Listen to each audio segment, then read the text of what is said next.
Operation সিঁদুর নিয়ে সংসদে আলোচনা। অপারেশন সিঁদুর নিয়ে বিস্তারিত আলোচনার জন্য সংসদে সময় বরাদ্দ করা হয়েছে। লোকসভায় 28শে জুলাই এবং রাজ্যসভায় 29শে জুলাই আলোচনা হতে চলেছে। বিএ কমিটির বৈঠক স্থির হয়েছে, আর এই সময় সংসদে দুই কক্ষেই সময় বরাদ্দ করা হয়েছে 16 ঘন্টা করে। সময় বরাদ্দ করা হয়েছে 16 ঘন্টা করে।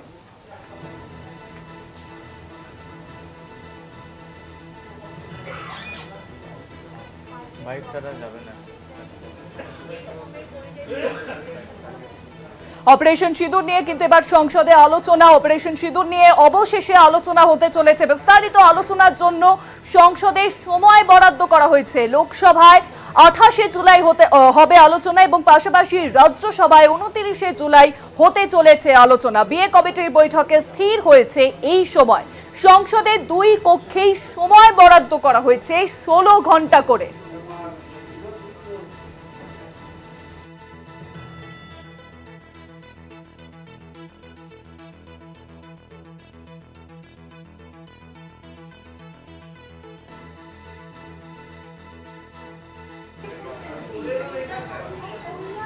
সংসদের দুই কক্ষেই কিন্তু এবার হতে চলেছে অপারেশন সিঁদুর নিয়ে আলোচনা। আমরা জানি যে বিরোধী দল কিন্তু বিরোধীরা কিন্তু বারংবার এই দাবি রেখেছিল যে অপারেশন সিঁদুর পেহেলগাম কাণ্ড নিয়ে আলাদা একটি অধিবেশন হোক, কিন্তু সেই অধিবেশনের ডাক দেওয়া হয়নি। কিন্তু অবশেষে আলোচনা হতে চলেছে এবার অপারেশন সিঁদুর নিয়ে। বিস্তারিত আলোচনা হতে চলেছে।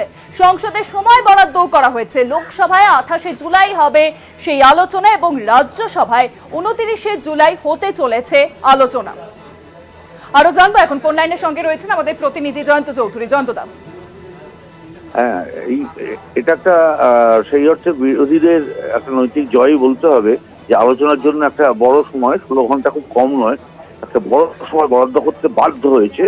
বিরোধীরা দাবি করেছিল যে, বিশেষ করে প্রথমে রাহুল গান্ধী পরে মমতা বন্দ্যোপাধ্যায় দাবি করেছিলেন প্রধানমন্ত্রীর কাছে যে যেমন করেই হোক একটা ব্যবস্থা করা, যে একদিনের জন্য অন্তত একটা দিনের জন্য হলেও একটা বিশেষ অধিবেশন হোক, যে অধিবেশনে বিস্তারিত আলোচনা হবে অপারেশন সিঁদুর নিয়ে। কারণ অপারেশন সিঁদুর আমরা জানি সেটা সাফল্য নিয়ে মোটামুটি কোনো দ্বিমত নেই, একটা ঐক্যমত ছিল।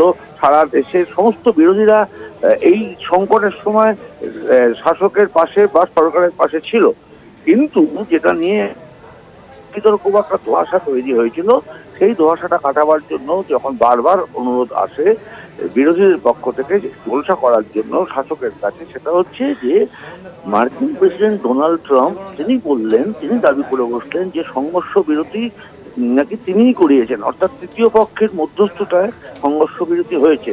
কিন্তু আমরা জানি যে ভারত পাকিস্তানের মধ্যে যে সিমলা চুক্তি অনুযায়ী কোন তৃতীয় পক্ষের অস্তিত্ব বা তৃতীয় পক্ষের মধ্যস্থতা করার কথা নয়।